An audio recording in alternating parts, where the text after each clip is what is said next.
First of all, I would like to welcome you to Nawaya Gallery. This place established 1 year and a half ago. It's historically my parents' bookstore and publishing house.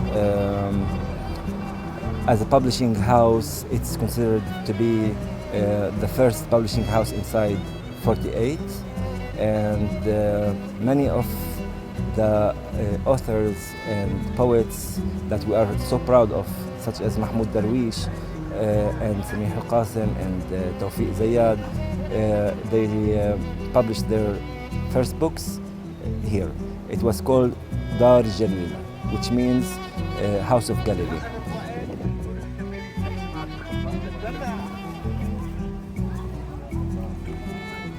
Akka is one of the most ancient cities in the world, and of course in the Middle East. It's considered to be the third most ancient city in the world. I think the first one was Jericho 10,000 years ago. Akka is only 5,000 years old. Akka used to be and was considered to be the gate of the East because of its strategic location, a very important strategic location. And many Western and Europeans who thought to come to the Mediterranean, to the east part of the Mediterranean, Akka was very important. And that's why Akka was a place for many civilizations to meet in here. Its history sheds a light on Palestine's history. It started from the pharaohs, they were here, and many other civilizations like the Roman Empire, the Byzantine Empire, and of course the Islamic and Arabic period that started after the Byzantine Empire, and the Crusaders, the Ottomans. Many have came here, and to be honest, Akka is built, they said that it's built 7 layers, every civilization built in Akka, and the civilization after came and built over it. So it's very rich historically.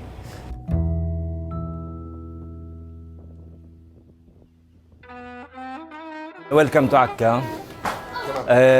This is called Suq al-Atam, or free translation. It's the dark bazaar or the dark souq. As a matter of fact, this place is very special to me because that's where my family started their business, which is a bookstore and publishing house. And in this publishing house, everybody that is somebody in Palestinian literature and poetry started with us, starting from Mahmoud Darwish, the book of, for example, Sajjal an Arabi, write that I'm Arabic.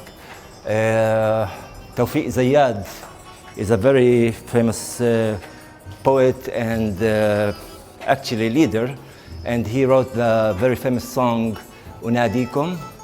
And we also published that book. Samih al-Qasim, everybody who's somebody amongst many others. So this place here is very special to me. Right now, these stores or these places are closed, as you see, and they have been closed for so many years now. And that's because of many reasons, such as negligence, and this negligence is, of course, politicized. It's for a reason. It's for the people here to feel the despair, not to carry on and just leave and move on from this city. So this place gives us a good idea about what's happening in Akka.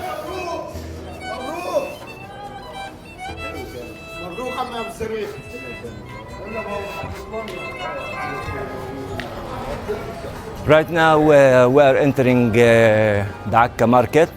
It's, in my opinion, Akka and Al-Quds or Jerusalem are very similar.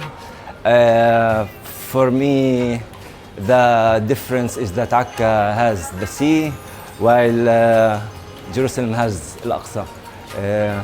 But something in the texture here is the same, the market is the same.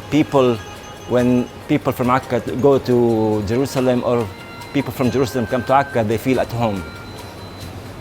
As you see, most of the market is closed these days, and it's because of the bad economical conditions that they are going through, especially with the start of the war on Gaza.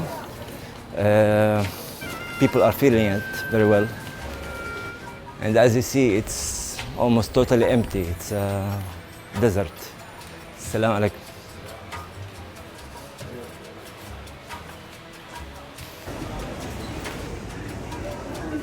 This is supposed to be a fisherman store, and as you see, it's empty.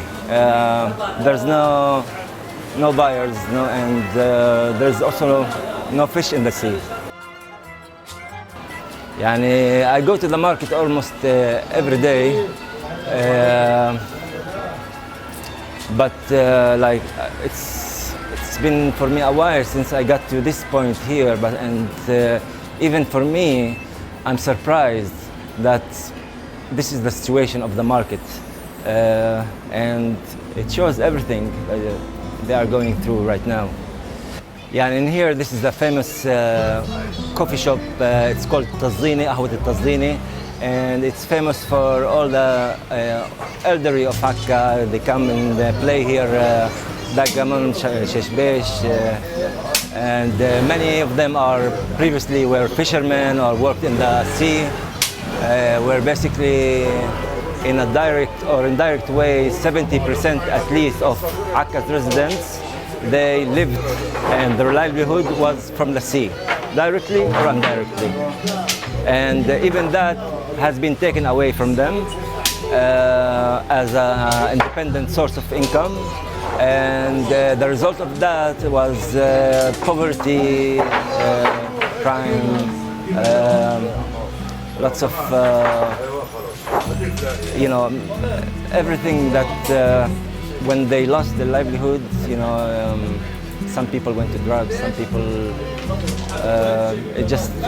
that's the start of going the wrong way in Akka.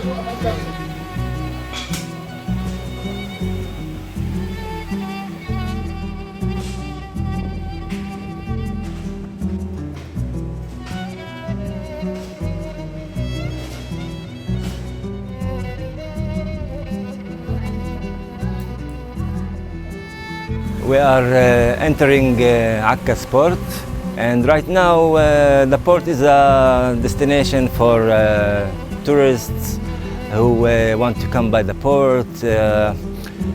Also, they come to ride the boats. So it's mainly right now touristic and commercial. This port has lots of history. It's one of the most ancient ports in human history. It started being a port sometime in the Bronze Age, which was between 3,000 to 5,000 years ago. The Phoenicians, they made a proper port out of it, and actually they made two ports in Akka, the Phoenicians. One of them was commercial or just for fishing boats, and the other one was for a military port.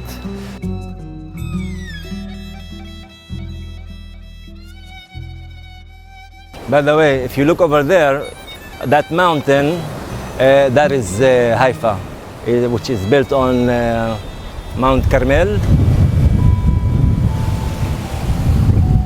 Usually when Akka people are in Haifa, they tell the people of Haifa that the most beautiful thing about Haifa is Akka from far away. It's the truth.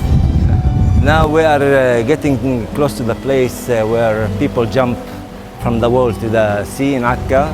And they say unless you jumped from that wall to the sea, that's when you get your Akka green card, you know.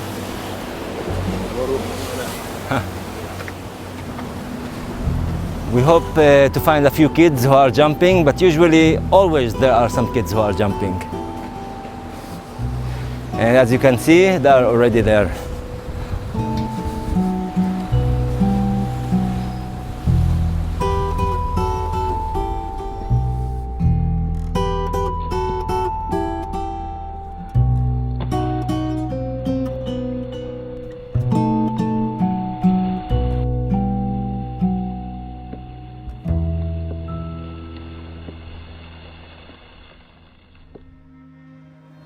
When I look at Akka objectively, as someone who traveled the world, I see it as one of the most beautiful towns in the world, not only in the region.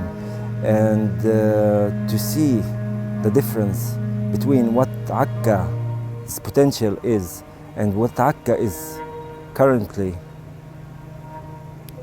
the situation is, it's a huge difference. It's very, it's very disappointing.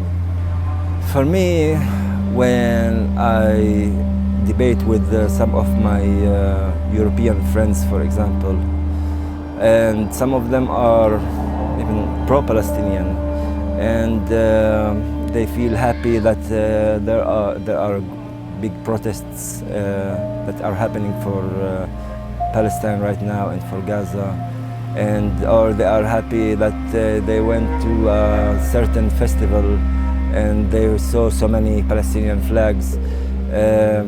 For me, sympathy with Palestine is great, but not enough. I think those people need to be, first of all, to admit and to be aware that some of their governments are directly complicit in these crimes. And they also should direct their attention to their own leaders and politics. I always have hope, and I have to have hope, because otherwise, if I don't, why would I bother to go out of bed? If there's no hope, you know, what meaning do we have? So it's a must. In Arabic we say, تفاءلوا بالخير تجدوه. So, which means basically wish for wellness and good, and you will find it. And I have no doubt on that. It might need patience, but it's coming. And I think that we are on the right way for hope. I would like to see Akka great again. I would like to see Akka in the place that it deserves to be, as it always used to be. I hate to see it in this sad way like it is right now. And I know that the potential is great. It just needs a little bit of push from whoever can give the bit they can. I believe in the butterfly effect. Even the smallest touch can change the world.